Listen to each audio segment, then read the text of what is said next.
عامر شیخ India سے، سنت اور نفل نمازیں کس وقت پڑھنی چاہیے؟ سنت نمازیں ایک تو فرائض کی سنتیں ہیں، وہ تو فرض کے ساتھ ہی پڑھ سکتے ہیں آپ، اس کے علاوہ نہیں.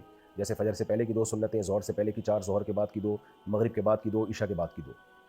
یا اسی طرح جمعے کی سنتوں میں جمعے سے پہلے کی 4، جمعے کے بعد کی 4. تو یہ تو نماز کی سنتیں، یعنی فرض نماز کی سنتیں. اس کے علاوہ جو سنت نماز ہے وہ تہجد ہے، وہ تہجد کے ٹائم پہ پڑھی جائے گی. اور اشراق اور چاش کی نماز ہے وہ اسی وقت پڑھی جائے گی. تو یہ ہے جی سنت نمازیں. باقی نفل نمازیں تو جتنی چاہیں جب چاہیں پڑھیں، بس مکروہ وقت نہ ہو.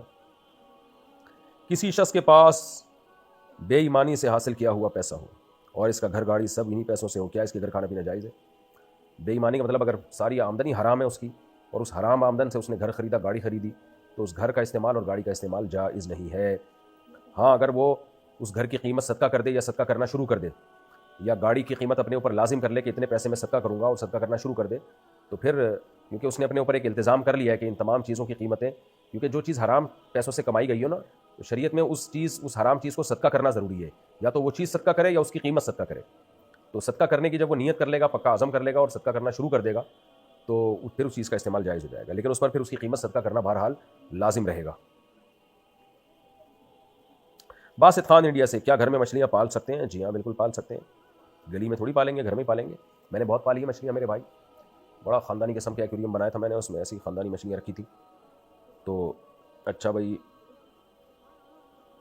محمد احمد رشیدی انڈیا سے، میرے پیر میں چوٹ لگی ہوئی ہے، سجدہ نہیں کر سکتا، تو میرے لیے نماز کا کیا حکم ہے؟ جتنا کر سکتے ہیں اتنا کر لیں. نہیں سجدہ مکمل کر سکتے تو اشاروں سے کر لیں، بیٹھ کے نماز پڑھ لیں، اور رکوع میں تھوڑا کم جھکیں، سجدے میں تھوڑا زیادہ جھک جائیں، تو یہ بھی کافی ہے.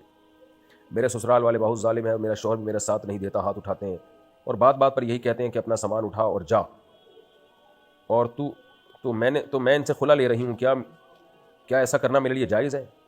اگر آپ سمجھتی ہیں کہ واقعی ظالم ہے تو پھر خلا کا مطالبہ جائز ہے، لیکن شوہر خلا دے گا تو ہوگا.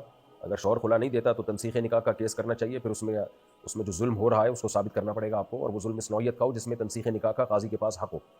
تو لیکن اگر شوہر سائن کر دیتا ہے خلا کے پیپر پہ تو پھر ٹھیک ہے.